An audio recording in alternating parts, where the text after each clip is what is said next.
bertemu lagi saudara-saudara bersama kami di program Bekat Pagi. Bertemu lagi di dalam kasih Tuhan Bapa kita, Tuhan Yesus Kristus. Kita bersyukur karena hari ini kita senantiasa disertai oleh Tuhan. Tiap menit, tiap detik, tiap saat senantiasa Tuhan bersama kita. Amin. Nah, asal kita mau dipimpin oleh Tuhan Yesus Kristus. Dengan semangat yang tinggi, kita mau mencari Tuhan. Mencari Tuhan berarti kita mencari masa depan. Masa depan di dalam Yesus adalah masa depan yang penuh dengan harapan di dalamnya. Oleh karena itu, mari kita melangkah bersama Tuhan, serahkan problema kita semuanya ke dalam tangan Tuhan. Amin. Sebab tangan Tuhan yang menyertai kita, firman Tuhan berkata di dalam Amsal 19 ayat 21, banyaklah rancangan di hati manusia, tetapi keputusan Tuhanlah yang terlaksana. Di dalam Amsal 16 ayat yang ke-9 dikatakan begini, hati manusia memikirkan jalannya, tetapi Tuhanlah yang menentukan arah langkahnya. Semua ada di dalam tangan Tuhan, saudara-saudara. Mari kita mau mencari Tuhan, kita mau mengutamakan Tuhan di atas segala-galanya. Hanya Yesus satu-satunya pusat dalam kehidupan kita.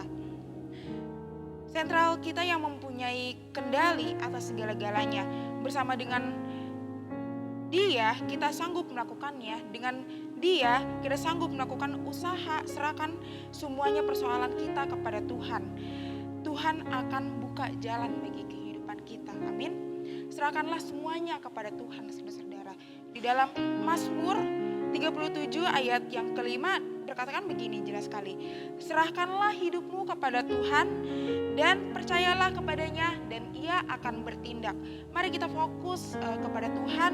Jadikan Tuhan sebagai pusat dalam kehidupan kita. Bukan masalah, bukan kekhawatiran yang menjadi pusat perhatian kita, tetapi yang jadi pusat perhatian kita hanyalah Tuhan Yesus Kristus. Amin. Nah, kita buka di dalam ayat pokok kita di dalam kitab Nabi Yesaya 22 ayat yang ke-15 sampai yang ke-19. Boleh kita baca bersama-sama. Beginilah dalam perikopnya tertulis tentang Sebna dan Eliakim.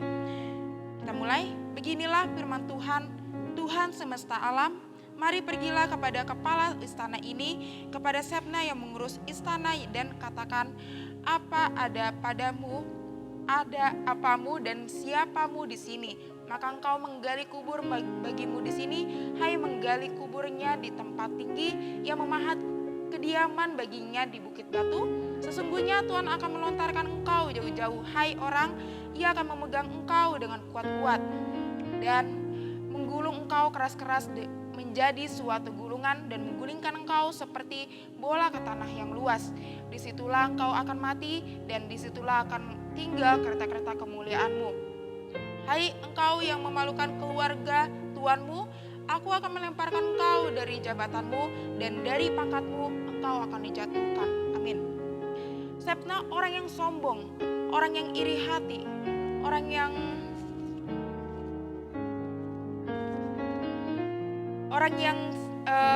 hidupnya tidak benar, sebagai pejabatnya yang tinggi, orang yang terhormat, yang menggunakan kekuasaannya untuk memuliakan dirinya sendiri, saudara-saudara. Nah, maka dari itu Tuhan tidak berkenan, maka akan digantikan dengan namanya. Karena Tuhan berfirman di ayat yang ke-19 dikatakan begini, aku akan melemparkan engkau dari jabatanmu dan dari pangkatmu engkau akan dijatuhkan. Seperti yang jabatan itu hanya sementara, saudara-saudara. Lihat raja-raja di dalam 1 Samuel ayat yang ke-16, dia dipilih Tuhan untuk menjadi raja. Pertama kali untuk bangsa Israel dipilih sama Tuhan, tetapi Saul menghormati Tuhan, tetapi Saul mengkhianati Tuhan, dia melanggar firman Tuhan. Tuhan tidak senang kalau sampai kita melanggar perintah firman Tuhan. Sama juga di dalam kehidupan kita, saudara-saudara.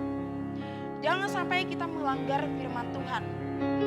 Apa yang diperintahkan sama Tuhan, jangan kita melanggar firman Tuhan, saudara-saudara. Kalau sampai kita melanggar firman Tuhan, itu dosa sudah. Setiap yang melanggar firman Tuhan, apalagi yang sombong-sombong, itu kebencian Tuhan, saudara-saudara. Oleh karena itu,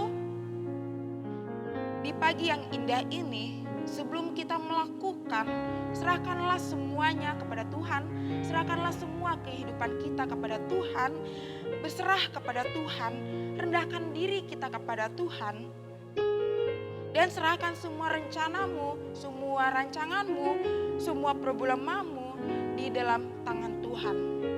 Jangan pernah bertindak sendiri, jangan bertindak apa-apa tuh sendiri, dan yang tidak sesuai dengan apa yang Tuhan inginkan. Serahkanlah semuanya kepada Tuhan dan berkata, biar kehendak-Mu lah yang terjadi Tuhan. Biar kehendak Tuhan yang terjadi dalam kehidupan kita.